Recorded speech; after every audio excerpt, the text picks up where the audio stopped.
खरं वास्तविक कारखाना सुरू झाल्यापासून म्हणजे सभासद गोळा करण्यापासून पहिल्या बुकात अक्षर माझं चांगलं असल्यामुळं त्या दिवसापासून मी त्या कारखान्याचा म्हणजे नानांच्या बरोबर काम करणारा एक कार्यकर्ता होतो.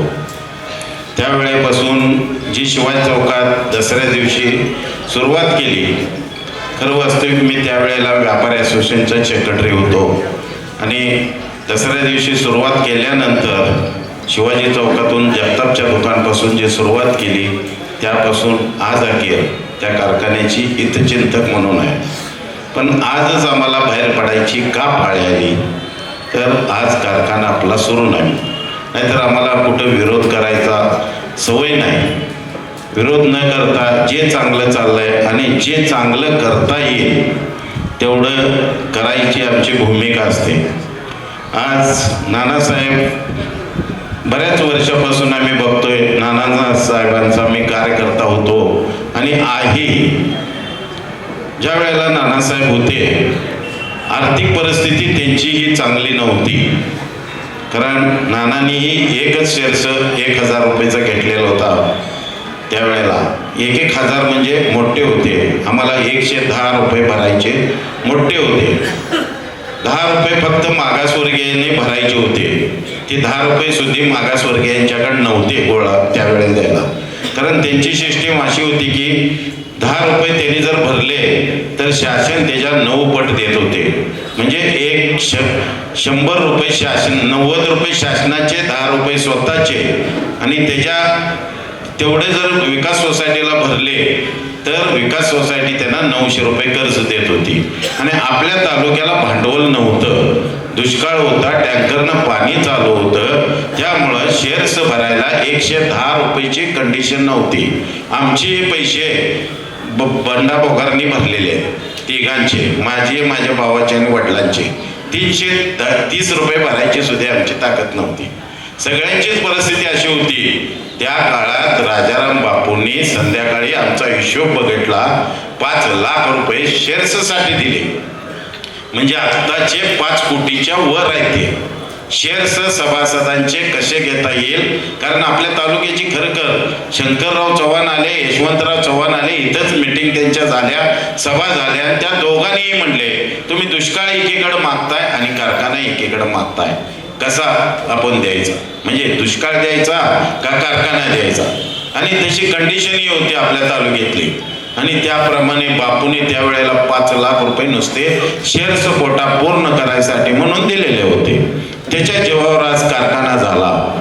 नाना त्यावेळेला कालांतराने सभापती झाले. त्याच्या अगोदर एकीकडे नानासाहेब आणि एकीकडे आत्ताची सगळ्यांची पिढी.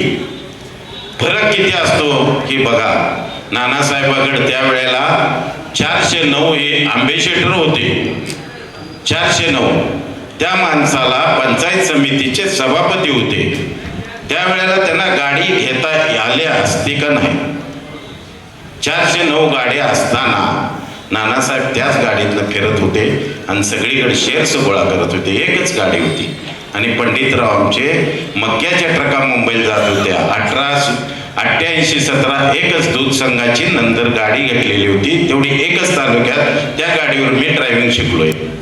आज परिस्थिती अशी असताना जे नानासाहेब वागले त्यांचा भत्ता होता. आर्थिक परिस्थिती नसताना आज प्रकाश शिंदे येत आहेत का नाही मला माहीत नाही, पण नानांचा भत्ता हा प्रकाश शिंदे याला त्याचे वडील कार्यकर्ता आणि गरीब असल्यामुळे भत्ता सगळा त्याच्या शिक्षणाच्या खर्चाला जात होता. आज ते इंजिनियर आहेत आणि तेच ह्या कारखान्यात आज कामगार आहेत. म्हणजे नानाने भत्ता सुद्धा स्वतःचा ठेवत नव्हते. त्यांची परिस्थिती मी घरात असल्यामुळे मी बरीचशीच बघितली आहे जवळून. कंडिशन नसताना आज ते कसे तर वडत सभासदांचा विश्वास, सर्व जातींचा विश्वास घेऊन पहिल्यांदा गजराज दूध सोसायटी काढली. गजराज दूध सोसायटीच्या जीवावर दूध संघ काढला आणि दूध संघाच्या जीवावर आज कारखाना काढला. आणि तो कारखाना असा चालवला, 409 गाडी बऱ्याच वेळा अल्टरनेट केली, बदलली, कलर दिला, पण गाडी तीच ठेवली. तिचे परत नंबर जे बदलले त्याचा 2100 नंबर झाला, पण गाडी तीच राहिली. त्या माणसानं गाडी बदलली नाही, कारण आपणाला ही जनता सांभाळायची एवढ्यासाठी त्यांनी तीच गाडी वापरली. आणि आज यांचे सगळे कुटुंबी इकडे कामगार उपोषणाला बसल्यात, त्यांच्या चुली पेटत नाहीत, त्यांची लाईट जायला लागल्या. वीज बोर्डानं लाईट त्यावेळेला घालवली, त्यावेळेला मी सानप साहेबांना सांगून 1-2-3 महिने माझ्या ताकदीवर चालवले. मी काय सगळे तिथलं लाईट बिल भरू शकत नाही, ते एक्झिक्युटिव्ह सानप साहेब सुद्धी ते काय करू शकत नव्हते. 2-3 महिने मी कशी तर चालवले. नेताजी पाटलांनी मला फोन केला, मी त्या प्रक्रियेत येऊ शकत नव्हतो, कारण विरोध पत्करू शकत नव्हतो. मी टँकरनं पाणी त्यांना तेवढं दिलं, पण कामगारांचा लढा हा यशस्वी व्हावा, कारण त्यांच्या मागण्या रास्त होत्या, म्हणून त्यांच्या पाठीशी राहिलो. आज कामगार तिकडं उपोषणाला बसल्यात आणि त्यावेळेला ह्या भातदारांनी सगळ्यांच्या 28 लाखाची गाडी इकडं खरेदी केली. 28 लाखाची गाडी म्हणजे आज 9600 नंबर आहे. ती गाडी खरेदी केली असताना इकडे परिस्थिती गरिबीची आणि तिकडे परिस्थिती श्रीमंतीची. हे जे आता सगळ्या कामगारांनी सांगितलं, हे पैसा पैसा पैसा, असा पैसा किती घ्यायचा. आज बघितलं तर आज काल परवाच 1-2 महिन्यापूर्वी 38 लाखाची गाडी आणली. मी प्रत्येक वेळेला म्हणतोय पैसे काय करतात, पैसे काय करतात. अरे पैसे जगायला किती लागतात, शेवट तिथं हिशोब द्यायला लागणार आहे आपणाला. पण असा जर पैसा उधळला, इकडं आज परिस्थिती काय चालल्या. आत्ताच 2 महिन्यापूर्वी गाडी आणल्या बघा, आज तुम्हाला फिरताना दिसल नंबर. गाडी नवीन आहे, आज पहिली असताना दुसरी. आणि इकडं मथुर आज कामगार उपाशी तापाशी फिरतात, त्यांना कणव येत नाही. म्हणजे एकीकडे नानासाहेब होते आणि एकीकडे हे सगळे कुटुंब होते. आज त्यांना जर आणि म्हणतात मदत केली नाही, कुठल्या नेत्यानं केली नाही असं नाही. पहिल्यापासून मी आहे. 2699 सभासद वाढवले. जिल्ह्यातली प्रमुख नेते मंडळी त्यांच्या विरोधात होती. कोर्टात केस चालू होती. सांगलीच्या सहकार न्यायालयात निकाल लागणार आपल्या विरोधात. तेवढ्या शेंडगे बापून त्यांना वाचवलं. अभयशी राजे त्यावेळेला मंत्री होते. अभयशी राजाची मदत घेतली आणि सहकार खात्यानं त्यावेळेला आम्ही निकाल घेतला. आमचा विजय होईल म्हणून, विजय होणार नाही म्हणून आम्ही दोघं तिघच त्या ह्याच्या प्रतीक्षेत होतो. बाकीची विरोध पार्टीची सगळी मंडळी येत होती, पण निकाल मथुर एकट्या शेंडगे बापूच्या निकालनेवर ताकदीवर तिथं लागला. परत पुण्यात अपील झालं. पुण्यात अपील झाल्यानंतर केस इलेक्शन तोंडावर होती. इलेक्शन तोंडावर असताना पुण्याचा निकाल होता. अभयशी राजे फॉरेनला गेलते. मी शेंडगे बापूला फोन लावून दिला आणि डॉक्टर किनईकर म्हणून सहकार मंत्री होते, त्यांचा आधार घेऊन तिथल्या तिथं निकाल लागला आणि आमच्यासारखा लागला आणि अशीच निकाल झाली. ती इलेक्शन पार पडली. प्रत्येकाचा उपयोग. कोण म्हणते आर पाटलांनी मदत केली नाही. आर पाटलांनी कारखाना चालवायला पैसे दिलेले होते. आर पाटलांनी दिनकर पाटलासारखा माणूस मध्ये घालून कारखाना चालू राहावा यासाठी प्रयत्न केले होते. आर पाटलांनी मागच्या कारखान्याच्या इलेक्शनला अशी मदत केल्या की तुम्हाला सांगून अशी मदत केली आणि कारखाना जिवंत राहावा असंही केलं. परत आर पाटील पण निघून गेले. अजितराव घोरपडेंनी मध्यंतरी मदत केल्या, त्यांना सर्वांनी मदत केल्या. आज कारखाना बचावसाठी म्हणून अजितराव घोरपडे असू देत, विठ्ठल दाजीपासून, आता तुम्हाला सांगायचीच वेळ आली. मी त्यावेळेपासून लहान होतो पण कार्यकर्ता बरोबर होतो. ज्या वेळेला वसंतराव दादा होते आणि दादानी कारखान्याची इलेक्शन लागली होती, नानासाहेब होते, विठ्ठल कोळेकर होते, मधुकर दादा होते आणि इकडं आम्ही त्यावेळेला अजितराव घोरपडेंच्या पाठीशी होतो, कारण जनता दलाचा मी कार्यकर्ता. पण राजाराम बापू वारल्यानंतर ज्या बापूने आज कारखान्याला आपणाला मदत केली, त्यांच्या जीवावर आज कारखाना असू दे, एस टी डेपो असू दे, कॉलेज असू दे, त्या माणसानं एवढी आपल्या तालुक्यावर उपकार केल्यात. ते राजाराम बापूचे उपकार आपण कधीही विसरू शकत नाही. म्हणून राजाराम बापू विषयी तळमळ आमच्या मनात आज हे आहे, कारण आमच्या तालुक्याचा जर विकास केला असेल तर तो राजाराम बापूंनी केला. त्यामुळं आज बापूंनी कारखाना जगवला. बापू निघून गेले. त्यानंतर आमच्या जनता दलाची फाटाफूट झाली. अजितराव घोरपडे तिथंच राहिले. बाकीच नाना आणि पंडितांना ते काँग्रेसमध्ये गेले. काँग्रेसमध्ये गेले असताना वसंतदादांनी पुढेच कारखान्याची इलेक्शन लागली. वसंतदादांच्या बंगल्यावर नानासाहेब होते, परत पंडित अण्णा कवट्यातच होते, मधुकर दादा होते, कोळेकर बापू होते, अशी त्यांची मंडळी होती. आम्ही विठ्ठलदाजीच्या मुलाच्या बंगल्यावर सांगली साखर कारखान्याच्या त्याच्या घरात कारखाना कॉलनी आहे. मी लहानच होतो कार्यकर्ता. हाजीसाहेब सावनरकर होते, मुरलीधर प्रदेश होते, गणपतराव ओलेकर होते. आज ती कुठलीही मंडळी नाही, अशी बरीचशीच मंडळी त्यावेळेला त्या कारखान्याच्या मध्यस्थीसाठी होते आणि शिवाजीराव देशमुख आणि विष्णूंना मध्यस्थी करत होते. म्हणजे दादा इकडं, नानासाहेब ह्या बंगल्यावर आणि आम्ही त्या बंगल्यावर, आणि शिवाजीराव देशमुख आणि विष्णू कॉम्प्रोमाइजसाठी दोन्ही गटाची इलेक्शन होऊ नये ह्यासाठी कॉम्प्रोमाइज. शेवट दोन्ही पण मागं पुढं झालं आणि दादा म्हणले इलेक्शन लढवायचं. इलेक्शन लढली. नानासाहेब त्यावेळेला चेअरमन झाले. पंडितांना नाना निवडून आले, त्यातनं नानासाहेब चेअरमन झाले. नानासाहेब चेअरमन व्हावेत म्हणून त्यांचं काय ठरलं होतं मला काय माहीत नाही, पण नानांनी पंडितरावांना चेअरमन करतो म्हणून सांगितलेलं होतं. सगळी मंडळी होती, बंडा काका होते, सगळे होते. त्यांच्यासमोर मी विचारलं की नाना असं ठरलंय का? ते म्हणले ठरले नाही, पंडितांना करायचं ठरलं नाही. त्यामुळं नानासाहेब चेअरमन झाले. चेअरमन झाल्यानंतर कारखाना अतिशय पहिल्यांदा पंडितरावांना असताना त्यावेळेला सुरुवातीला कळके साहेब MD होते, त्यानंतर मखदूम साहेब आले, त्यानंतर निंबाळकर साहेब आले आणि त्यानंतर गोंजारे साहेब आले. ऊस नसताना सुद्धा आज आपला कारखाना तोला मोलानं आणि एक महाराष्ट्रात तिथं जे बक्षीस लावल्यात त्या कारखान्यात आज उघडून बघा. ऊस नसताना सुद्धा कारखाना दिमाखात चाललेला होता. येता जाता धुराडे बघून आम्हाला सुद्धा आनंद वाटत होता. पण आजची परिस्थिती अशी झाली, हे आमचे MD आले आणि हे आमचे चेअरमन झाले. ते आज म्हणतात आमच्यासारखी जी मंडळी आहेत ही कारखाना काय चालवणार, कसे चालवणार? अरे आम्हाला जिथं पदं मिळाली आहेत ती तिथं तर बघा, पदाचा आम्ही वापर काय केला ते तर बघा. ह्या सरपंच पदावर ही जर आज ग्रामपंचायतची इमारत दिसते ती आम्ही त्यावेळेला बांधलेली आहे. जिल्हा परिषदला मला ह्या जनतेनं आज निवडून दिलं. जिल्हा परिषदला महाराष्ट्रात मी पहिला नंबर काढला आहे. कवठेमंकाळ ग्रामपंचायतचा महाराष्ट्रात 2रा नंबर काढला आहे. आणि ज्या वेळेला माझ्या अजितराव घोरपडेनं 6 वर्ष, मला 6 वर्ष आणि अनिता सगळ्यांना 6 वर्ष नगरपालिका दिली. 1 कोटी रुपयेचं मी बक्षीस आणलंय. कारखाना चालवायला तुम्ही का आईच्या पोटातनं शिकून आला नाही.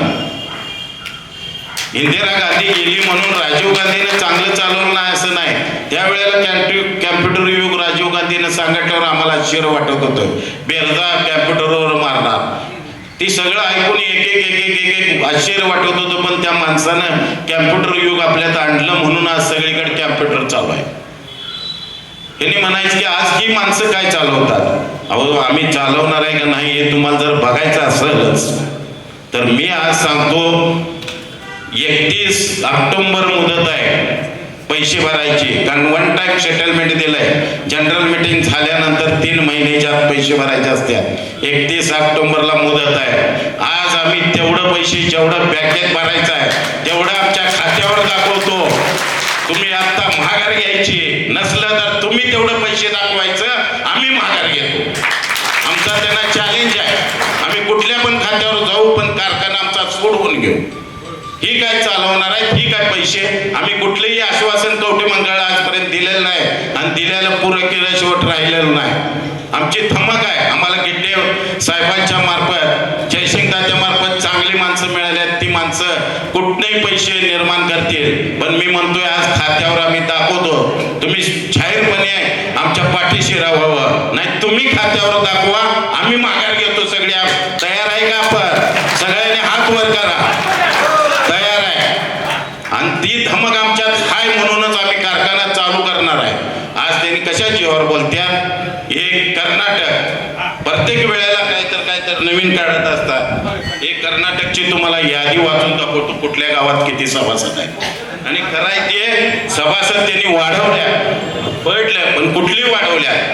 आज मी नाही वाचून दाखवतो, जनतेला कळू दे. 5 मिनिटं गेली तर चालतील, पण जे टोटल 1832 आहे, त्यामुळं 2-3 गावचं अजून मयत आलं नाही. 1832 मधले 468 मयत आहेत आणि 1364 मतदान आहे. अजून 2-3 गावची मयत आलेली नाही. ती जर वजा झाली तर 1200-1300 मतदान होत आहे. 1200-1300 मतदान असताना सुद्धा आज मतदानाचं जर टक्केवारी धरली, 70% जर झाली, लईत लई केली तर 70% झाली तर 800-900 मतदान होत आहे. 800-900 मतदानमध्ये 100% लीड आम्ही निश्चितपणाने घेतो. कारण आमची पण पाहुणे, आम्ही पण तिथे यंत्रणा राबवतोय. मागच्या याला 4च गाड्या आणल्या होत्या, 200 सभासद होते ते. पण ह्या लोकांनी तिथं आत्ता पचका केला, ह्या भाषेत बोलतो, कारण ह्याच लोकांनी पचका केल्यामुळं आज कारखान्याची दानत अशी झालेली आहे. कारण ह्या लोकांनी किती किती शिक्क मारलं याला विचारावा, आणि त्याच्या 810 मतावर त्यांनी नेलाय. कारण 2-4 गाड्यामध्ये एका गाडीत 52 माणसं मारतात, त्याच्यावर मात नाही. मी स्वतः होतो त्या मतदारांच्या पाठीमागं बरोबर, कारण त्यावेळेला बघडले मी. पण आज साधा हिशोब करा, एका एसटीत 52 माणसं मारतात, किती एसटी आणायला लागतील 800 मताला? पण ही आपण बघत नाही. आज विश्वासानं जी खोट आहे, आपले गेड्डे मामा म्हणतात खोट्याचं जास्त चालत असतंय, आणि त्याप्रमाणे आज इथं चाललंय. आज खरं आहे. आज दुसरी गोष्ट सांगायची म्हणजे आज त्यांना कवट्याची सुद्धा आमच्या समाजाची माणसं जास्त मिळाली. आमचे सांगलीचे मिरजेचे नगरसेवक आहेत महापालिकेचे, ह्याच्यात आता सभासद गाठलेले आमचे, ती पण आमचे पाहुणे आहेत. नावं सांगत नाहीत कारण त्यांची उद्या आपल्याला मतं घ्यायची आहेत. फलटणची माणसं ह्याच्यात आहे. अहो ज्याची जमीन नाही, ज्याचं 18 वर्ष त्या वेळेला पूर्ण झालं नाही, त्यांचं सुद्धा आज नाव गाठलेलं आहे त्यांनी. त्या सभासदांना त्या वेळेला आम्ही आता कुठनं काय करणार आहे, त्या इलेक्शन ज्या वेळेला होईल 7 तारखेला, त्याच्या 2 दिवस अगोदर कळेल की काय होणार आहे काय नाही.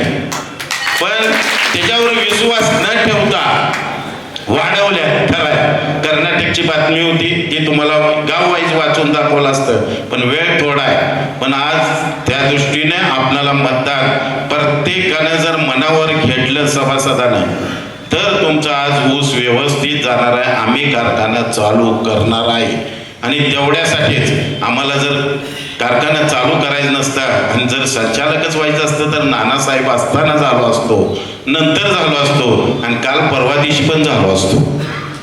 कारण काल परवा दिवशी त्यांनीच बिनविरोध करायचं म्हटलं होतं. आम्हाला संचालक सहज झालो असतो, जयसिंग तात्या झाले असते, मी झालो असतो, अशोक बापू झाले असते, मिलिंद कोरे झाले असते. आम्हाला संचालक म्हणून नाही तिथं राहायचं, आम्हाला फक्त कारखाना चालू करायचा आहे, एवढंच आमचं ध्येय आहे. आणि ते ध्येय पुढे ठेवून आम्ही निश्चितपणाने आज ही बचाव समिती आहे, त्याच्या पाठीशी सर्व सभासदांनी आपले जवळचे आहेत, त्यांच्या जर पाठीमागे राहून तुम्ही प्रत्येकाला जर तयार केला, आपण निश्चितपणाने जिंकू शकतो.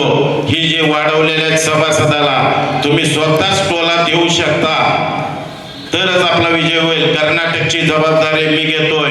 कर्नाटकची त्यांची दोन्ही उमेदवारांनी अर्ज काढलाय, आमचाही अर्ज नाही. कर्नाटकमध्ये उमेदवार नाही, त्यामुळं कर्नाटकमध्ये निश्चित मी लीड देतो, पण तुम्ही महाराष्ट्रातलं लीड दिलं पाहिजे अशी तुम्ही गॅरंटी द्या. मी कर्नाटकची गॅरंटी देतो आणि माझे 2 शब्द संपवतो. जय हिंद, जय महाराष्ट्र.